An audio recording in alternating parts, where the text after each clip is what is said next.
Welcome to Kung Havoc number 2. I have deleted 3 videos on this topic, only because I didn't know how to address this thing. And this is probably going to be a two-parter because in 10 minutes it'll be 11 o'clock unless I can fit it all in one video. Okay? So, here we go. The other day on my FYP on TikTok, a young lady came across and said this, and being that I am multicultural, being that I am part Cherokee, part black, and part white, it kind of hit me like a gut punch. Alright? And I'm not soft in the gut, but a good gut punch will bring down any man. What she said was, serious question to black people. How can you claim to love your people but then date outside your race? That is worded different than what she actually said. Alright, just to get that out the way. And I thought about it, I answered her question with, does this mean you have a problem with people like me, who are mixed? I have not gotten an answer on TikTok yet, so either she hasn't read it or she doesn't give a damn. One of the two. Or both. But the reason why it hit me so hard is because I'm mixed.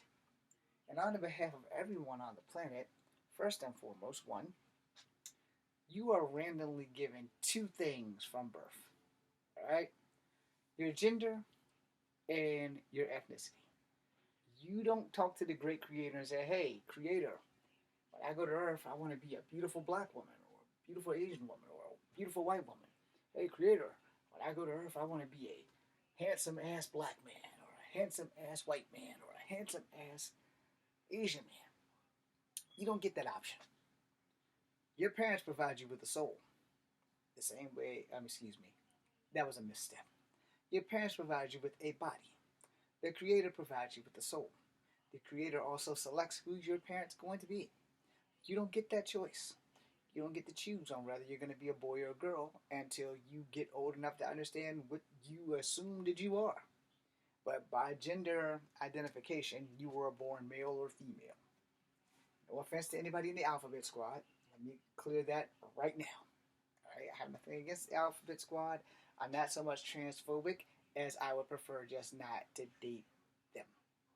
I don't like problems, so we're getting that out of the way right now. But this young lady, she worded it in a way that kind of got me a little upset. And I'm thinking to myself, I really shouldn't be upset about this shit because, I'm a Generation Xer.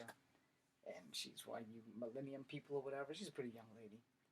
But I got to thinking, and I slept on it because I've deleted 3 videos, so I slept on it. And I got to thinking, this just pissed me off. It just pissed me off to the highest level of fucking festivity. And I kind of couldn't figure out why. And then I kind of thought about it. And I kind of figured out why. I was like, okay, hold on. First and foremost, I have 2 grandfathers that died. One was all the way black. One was half black and half white.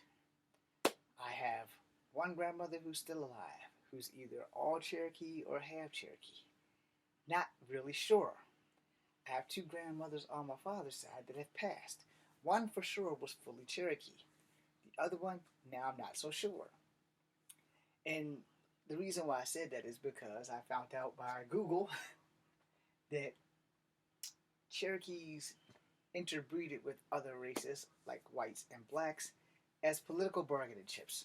So one way or another, I was going to be mixed, which goes against everything that I ever thought in life. All right? And when I read this, it was like shooting myself in the foot with a bow and arrow, and it sucked. I was like, well, son of a bitch. I was meant to be half black and half native anyway, because Cherokees use their women as bargaining chips to breed. So that kind of fucked me up. Now you know. And no one is half the battle. So, in my ignorance, I'm thinking about this lady. I'm thinking about it long and hard. I'm thinking, what the fuck makes you think that you have the right to tell someone who they can and can't date, who they can and can't love?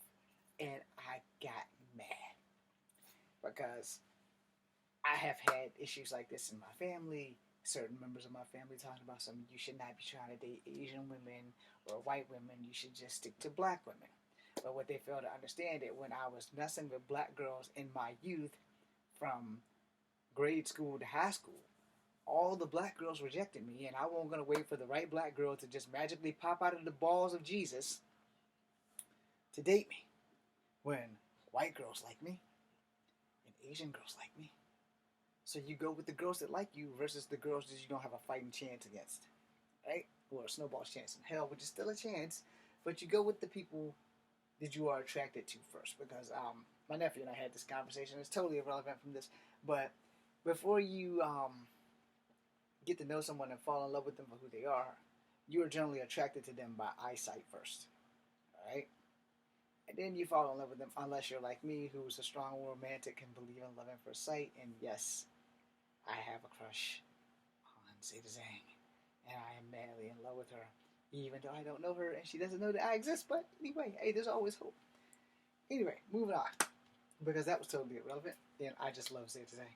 But, you know, this girl, she hit on some shit that pissed me off so bad, because she's like every other racist person on the planet. And also the main reason why I stopped supporting Umar Johnson, because they don't believe in people like me. Let me park my ass real fast. See, being multicultural, I have been through some racist ass shit. I have literally been through some racist ass shit. And sadly, and I've said this in every time I make a racist video, that I mostly have dealt with this through black people. I've had more bad racist black experiences than I've had with whites and Native Americans. Now, I had 2 bad Native American experiences, 2.5 technically. If you want to count the one from the online incident, then yes, 3. But I'm not counting that, so 2.5.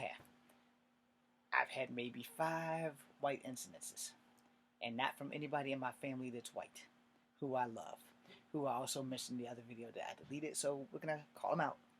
Angel, my sister, her 2 daughters, Casey and Jennifer, and Jennifer's kids, and Angel's husband. Thank you, brother, for taking care of them.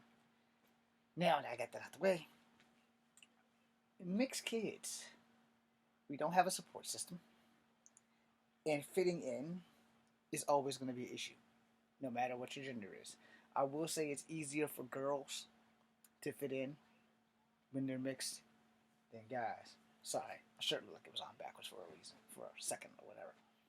But when you're a guy, you're generally more the subject of more bullying than when you are a girl. Every now and again, a girl can get unlucky.